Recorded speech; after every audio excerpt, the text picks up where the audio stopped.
Assalamualaikum Pak Wir. Waalaikumsalam warahmatullahi wabarakatuh. Sehat nggih? Alhamdulillah. Alhamdulillah. Pak Wir ini di masa pandemi kemarin sempat ya punya pengalaman yang luar biasa. Pak Wir, mungkin untuk pemahaman masyarakat ini ya.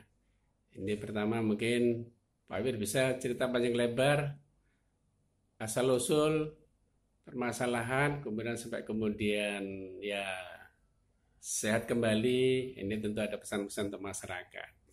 Monggo diceritakan panjang lebar Pak Wir. Ya, ini Pak Ahmadi.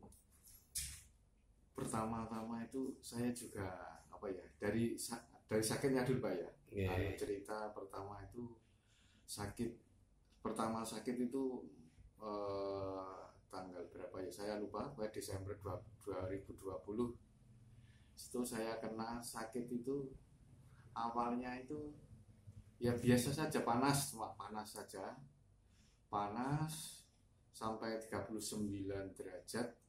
Nah, itu saya takut. Akhirnya malam Jumat itu saya sakit, terus Minggu saya dibawa ke rumah sakit UNER karena panasnya nggak turun-turun. Akhirnya dari rumah sakit UNER diambil cuma dia nggak bisa swab karena terbatas. Akhirnya saya bisa swab hari Senin mandiri di lab di Surabaya. Ya akhirnya saya dinyatakan hari Selasa itu saya positif COVID-19. Akhirnya saya jadi semalam Jumat, Minggu saya ke rumah sakit, Selasa saya di swab, Senin saya di swab, hasilnya Selasa positif. Akhirnya saya Rabu masuk rumah sakit mitra keluarga, karena cari-cari kemana saja nggak dapat. Akhirnya masuk itu aja sudah, karena ada anak saya, akhirnya saya bisa masuk di rumah sakit mitra. Di rumah sakit mitra itu 3 hari kondisi saya masih baik-baik saja, masih makan, masih nggak apa-apa, masih sehat saja. Demamnya masih? Demamnya sudah habis disuntik sama di rumah sakit UNER itu. Sudah turun. Sudah biasa. Karena itu makanya itu, tapi saya kan sudah jelas positif. Yeah. Nah, akhirnya saya harus masuk rumah sakit. Cari-cari rumah sakit nggak ada, ya akhirnya mitra itu.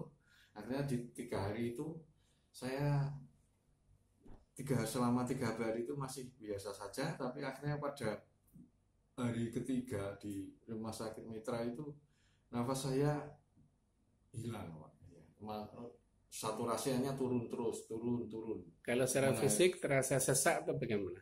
Fisik belum begitu begitu terasa. Tapi terukur saturasinya rendah, 80 ke bawah, 80-an. Akhirnya turun terus. Akhirnya mitra kehabisan alat namanya ventilator.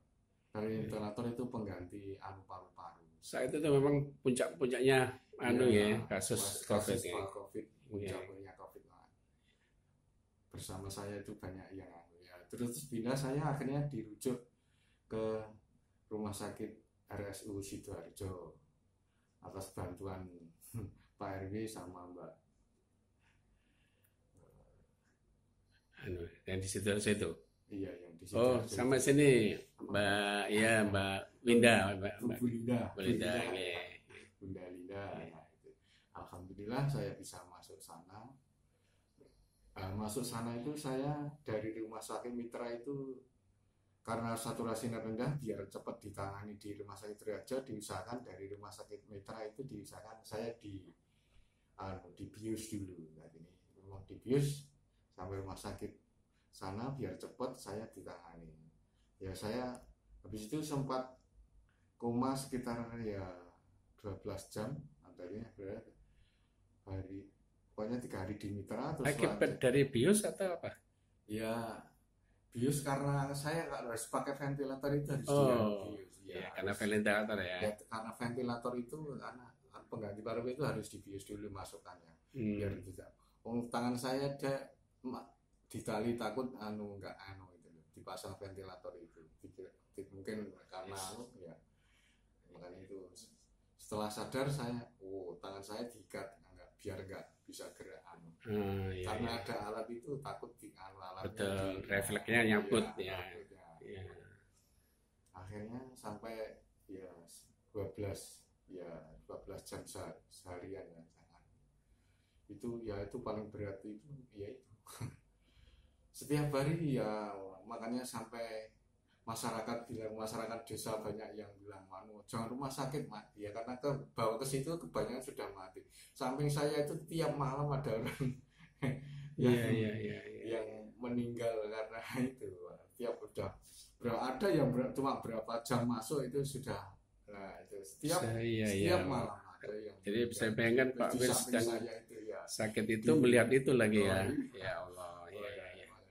Iya, iya. setiap malam itu mesti ada ya Allah saya sampai sudah dibantu pernapasan itu tidak bisa ya sudah pasti Iya, Nah, iya. terus di ICU itu saya ya sampai 2 mingguan ya saya.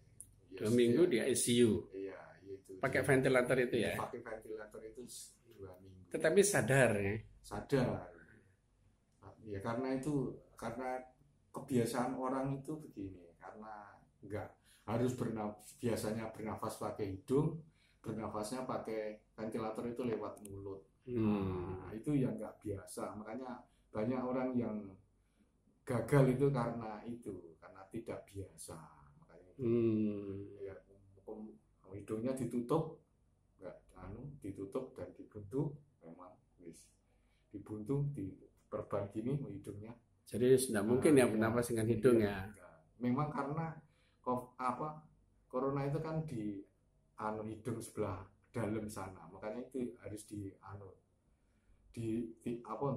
boleh lewat udara. Makanya saya tahu karena itu saya tanya saya ketahui bahwa alat itu makanya bernapasnya pakai mulut karena bantuan ventilator itu.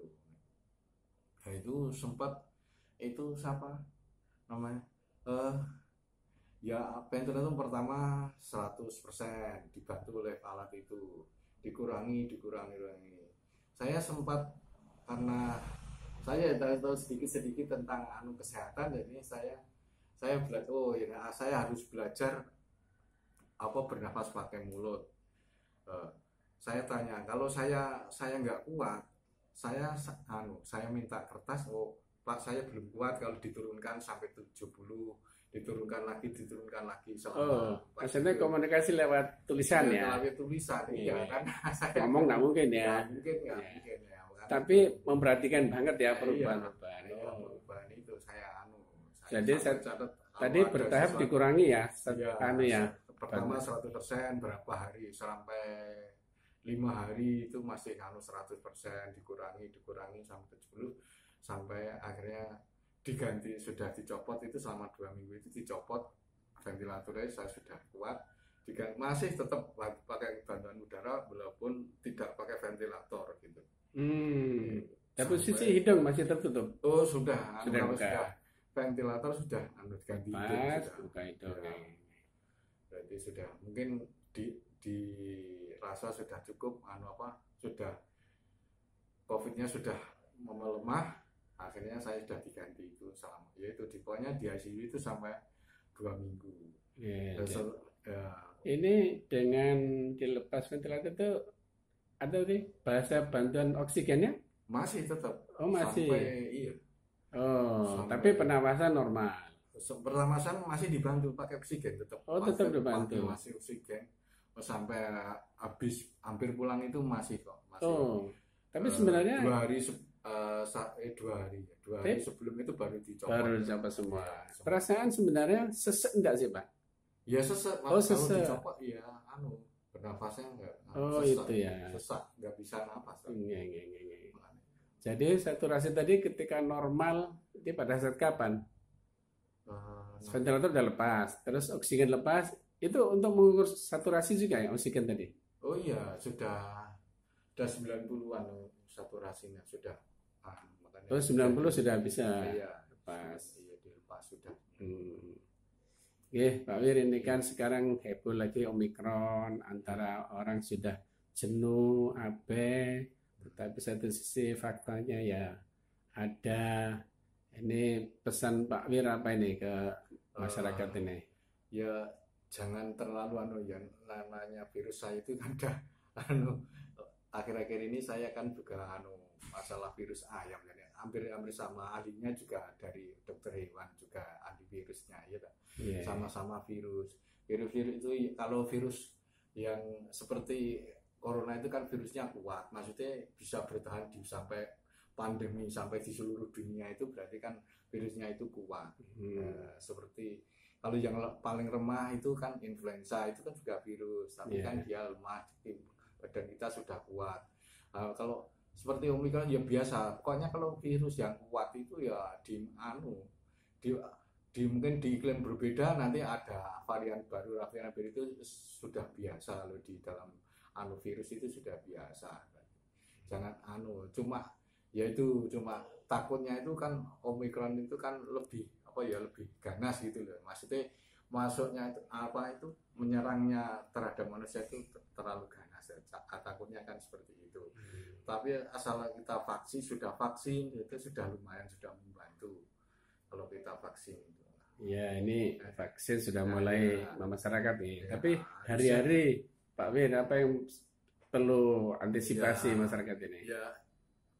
Ya imunitas Pak, kan virus itu kan menyerang imunitas. Makanya jaga kondisi ya, seperti ayam yang saya gojirifikasi. Kalau perlu memang agak kurang sedikit ya, paling tidak harus vitamin itu harus ya, vitamin.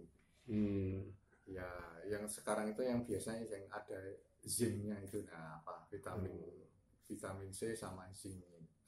Itu ya. perlu ya. Zat besi ya, zinc. Ya besi. Vitamin. Ya. Yang penting ya itu vitamin harus jangan. Kalau agak sedikit mungkin kerjanya terlalu agak berat ya, minum vitamin lah biar menjaga kondisi tubuh, jangan sampai imun itu turun. Intinya seperti itu. Gitu ya. Jadi siklusnya manusia tetap aja istilahnya jaga kesehatan dengan mungkin olahraga ringan, jaga makan, lalu istirahat, pola hidup yang sehat lah. Iya. Itu yang penting itu jaga pola hidup yang sehat. Juga termasuk ini Pak Wir, secara psikis ini mungkin masalah peribadatan kita, istilah kan ada orang yang takut sekali sehingga tidak kemana-mana, di rumah saja. Itu gimana itu? Itu ya menurut akidah kan dia kurang baik. Kan sudah berusaha itu ya harus waktunya ke masjid ya harus masjid 5 waktu itu kalau bisa ya ke masjid. Iya tuh. Menurut akidah itu loh. Nah, makanya ya kurang bagus lah sekarang sudah divaksin, sudah berusaha divaksin, sudah segalanya itu ya. Jangan takut-takut sekarang itu. Virus itu sama aja seperti influenza itu, cuma dia kuat atau tidak aja gitu loh, cuma itu Pak seperti virus-virus yang lain. Ya Pak Wir, ini kan perkembangan terakhir ini kan istilahnya negara butuh ekonomi jalan. Satu sisi sebenarnya kasus yang meledak dulu itu memang sudah nggak nampak, tetapi tetaplah virus ini seperti jelaskan Pak Wir tadi kan ya tetap ada, bahkan mungkin masih kuat ya, tinggal kita harus jaga diri gitu ya. Iya. Oke. Terakhir Pak Wir, pesan apa yang mungkin tetap harus perhatikan masyarakat kita ini? Yaitu kalau masalah kesehatan, jaga kesehatan dari pola hidup yang sehat. Yang kedua peribadatan, ya kita harus, kewajiban kita sebagai seorang muslim ya harus kita laksanakan sebagai syariat agama bagaimana, itu paling penting karena semuanya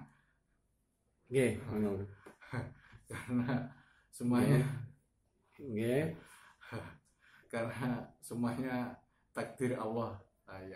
Karena saya juga saya berusaha, cuma bisanya berusaha, takdir kehendak Allah. Alhamdulillah. Jadi aktivitas sebenarnya tetap biasa saja Pak Wir. Ya, oke, terima kasih banyak Pak Mir. Tetap semangat, sehat walafiat, beraktivitas di masyarakat. Ya. Oke, terima kasih. Wassalamualaikum warahmatullahi wabarakatuh.